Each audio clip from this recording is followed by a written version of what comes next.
নারে তাকবীর, আল্লাহু আকবার। আসসালামু আলাইকুম ওয়া রাহমাতুল্লাহি ওয়া বারাকাতুহু।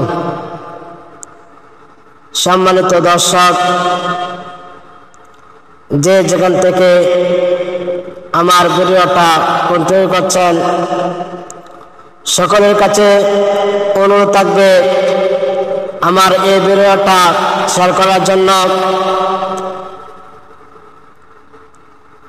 আপনাদের সামনে একটি খুশির খবর নিয়ে হাজির হয়েছি। সকলে অবগত আছেন, আমাদের রাহবার আল্লামা মামুনুল হক সাহেব দামাত বারাকাতুহু কালকে মাগরিব পর থেকেই ফেসবুকে পোস্ট দেওয়া শুরু হলো। আল্লামা মামুনুল হক সাহেব দামাত বারাকাতুহু মুক্তি পেয়েছেন, কিন্তু উনি রাতে মুক্তি পায় নাই।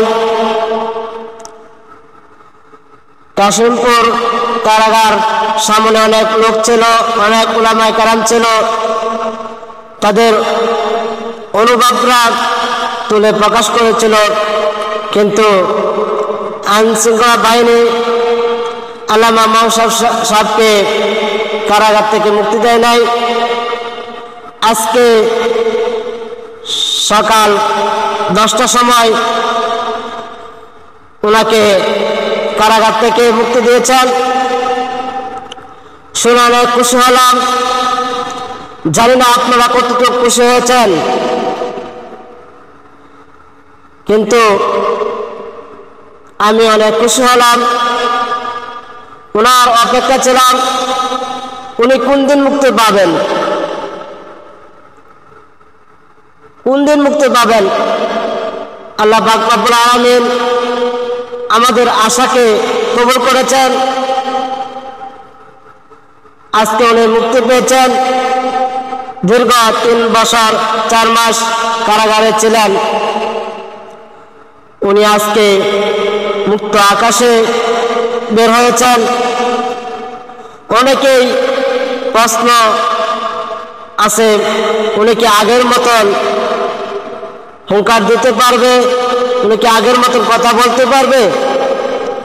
আমি বলতে চাই, এই জাতির উদ্দেশ্যে বলতে চাই, প্রকৃত মুসলমান কখনো কাফেরদের নিচে মাথা নত করে না।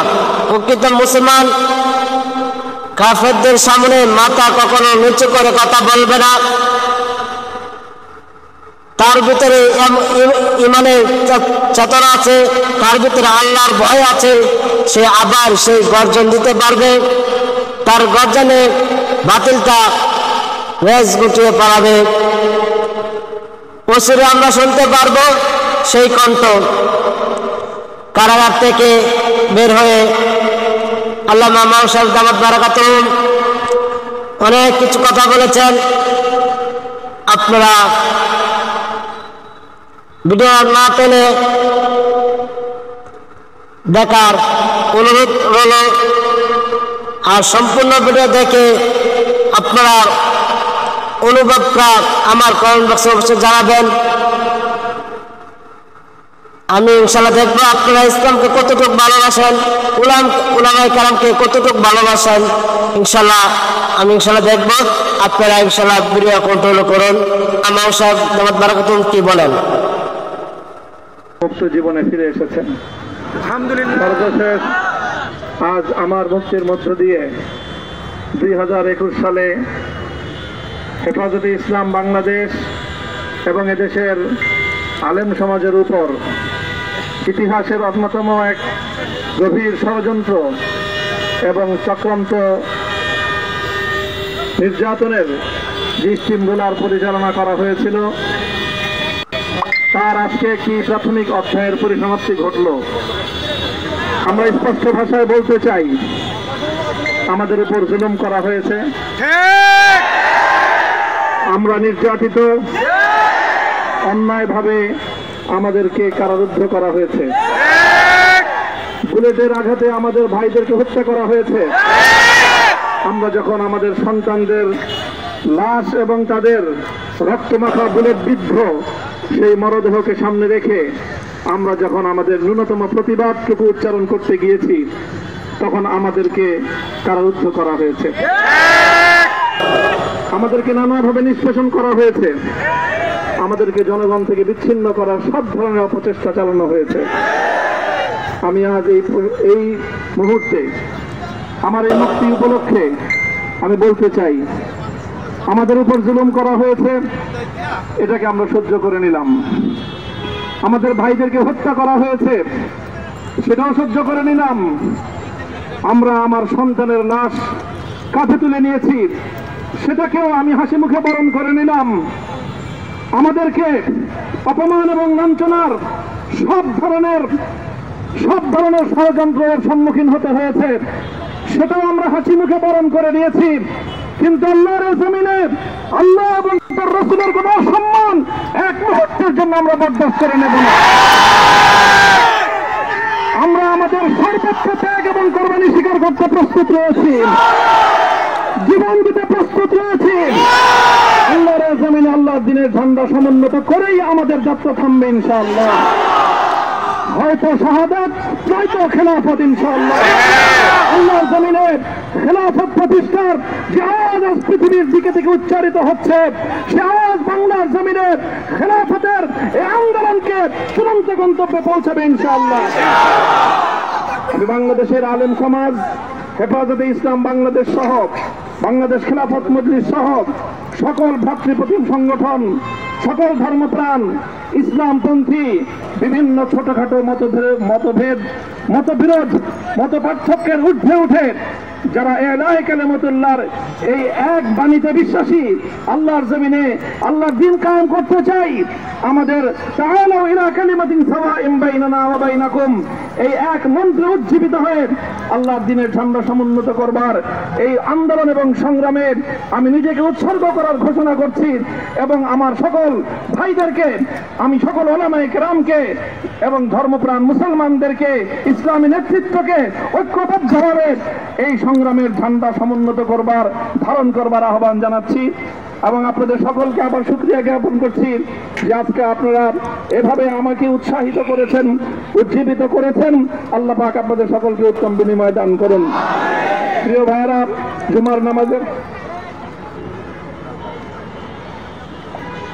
জুমার নামাজের একেবারে ঠিক আগ মুহূর্ত, এখন সব মসজিদগুলোতে জুমার প্রস্তুতি চলছে। আমরা এখন এখানে খুব সংক্ষিপ্ত দোয়ার মাধ্যমে আমাদের আজকের এই প্রোগ্রামের সমাপ্তি ঘোষণা করব।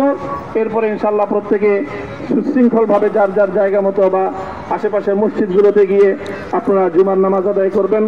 আমি আবারও বলছি, আমি আমার আলোচনার শুরুতে কোরআনে পাকের সেই আয়াতটুকু তেলাওয়াত করেছিলাম, হযরত ইউসুফ আলাইহিস সালাতু ওয়াস সালাম কারামুক্তি এবং প্রকৃত যারা অন্যায়কারী ছিল সেই অন্যায়কারীদের স্বরূপ ওনার সামনে উন্মোচিত হয়ে যাওয়ার পর, জাতির সামনে তাদের স্বরূপ উন্মোচিত হয়ে যাওয়ার পর তিনি যে কথা বলেছিলেন, আমিও নবী ইউসুফ আলাইহিস সালাতু ওয়াস সালামের অনুসারী হিসাবে তার সুরে সুর মিলিয়ে, কণ্ঠে কণ্ঠ মিলিয়ে কথাই বলতে চাই, লা তাসরিবা আলাইকুমুল ইয়াউম, ব্যক্তিগত আক্রোশের প্রতিশোধ আমরা কারো কাছ থেকে গ্রহণ করব না।